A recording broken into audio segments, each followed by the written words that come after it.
Hai murid-murid, hari ini kita akan masuk ke muka surat 84.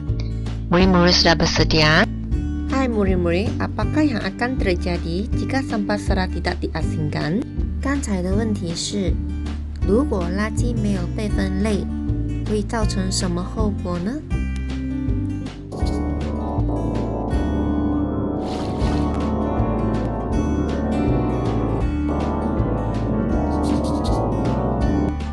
？Jadi, murid-murid boleh mengasingkan sisa beberapa sebelum buang. Murid-murid, topik hari ini agak susah sebab banyak gambar itu tidak diberi ayat-ayat ringkas.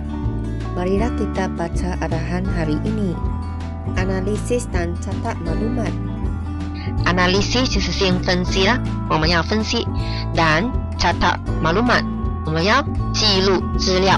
catat 就是记录， maklumat 就是资料。Tajuk kerja hari ini ialah asingkan dahulu sebelum buang， 丢弃前就是丢垃圾前 asingkan dahulu， 我们要先分类。Marilah kita memahami perenggan ini. Dinas berbual-bual dengan pengusaha kantin sekolahnya tentang cara pengurusan sisa beberapa。那么 Dinas 和这个pengusaha Pengusaha bermaksud orang yang mengusahakan sesuatu perusahaan, kegiatan penghasilan dan sebagainya. Dalam maksud perkataan Cina ialah 实业家、经营者、企业家、工业家。还有一个意思是比 pengurus sekolah dan lain-lain pengelola. Pengusaha kantin dalam petikan ialah 食堂的经营者，就是小贩。tentang cara pengurusan sisa beberapa， 关于处理垃圾的方法，处理垃圾的方法。Cara pengurusan sisa beberapa ini， 那么处理这个垃圾的方法很重要。Untuk mengelakkan pencemaran bau， 为了避免空气污染。今天我们主要是分类垃圾。分类什么垃圾呢？就是厨余垃圾，就是厨房里面常常会留下的垃圾。就比如说一些食物，比如说苹果残余、香蕉皮、橘子皮、菜叶、剩饭、残渣，就是骨头、鱼刺这一些所吃剩下的食物。Sisa-sisa makanan ini boleh dikumpulkan terlebih dahulu sebelum buang. Pandai pun asingkan. Dalam gambar ini, murid-murid perlu meneliti gambar-gambar yang diberi. Gambar pertama, murid-murid boleh tengok sisa-sisa makanan. 这些都是食物的残渣。Gambar kedua ada sisa makanan. Dan satu lagi ialah sisa sampah. Yang sampah itu kita boleh simpan dalam satu beg. Dan sisa makanan itu boleh diasingkan dan simpan ke dalam satu beg juga. Selepas itu, pengusaha kantin ini juga menyediakan dua jenis tong. Tong ini ialah tong kompos.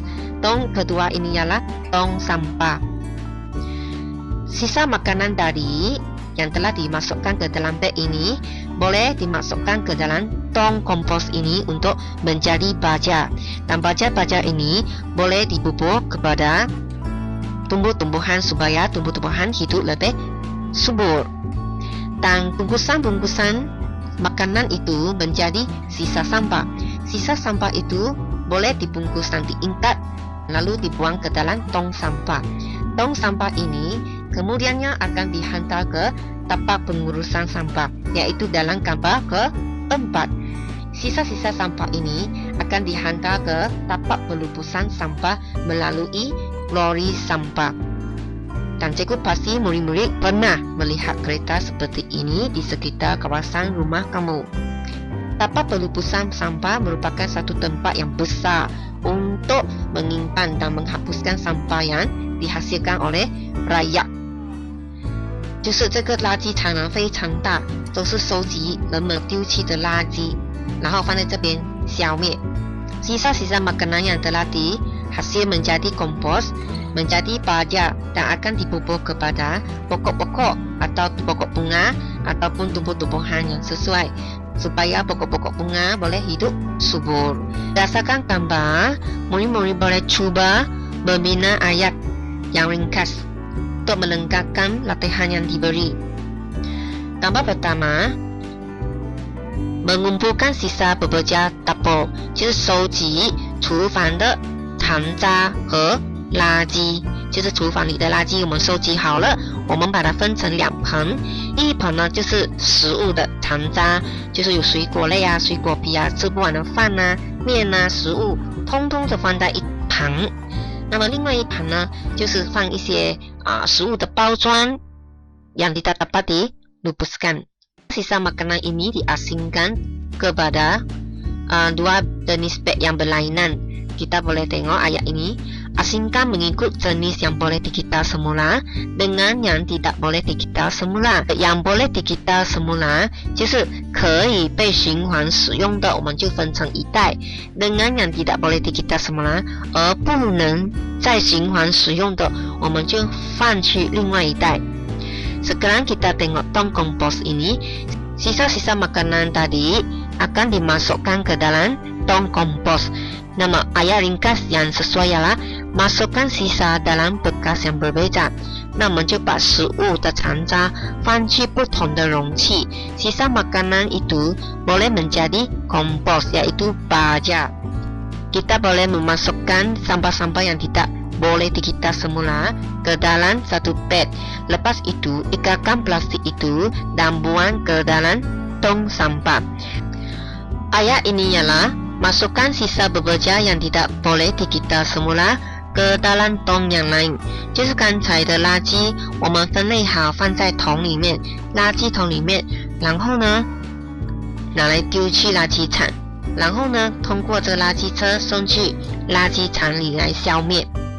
Ayat yang sesuai ialah bahan yang boleh digitalkan semula dimasukkan ke dalam tong kompos, manakala sampah yang tidak boleh digital semula diangkut oleh pihak majlis.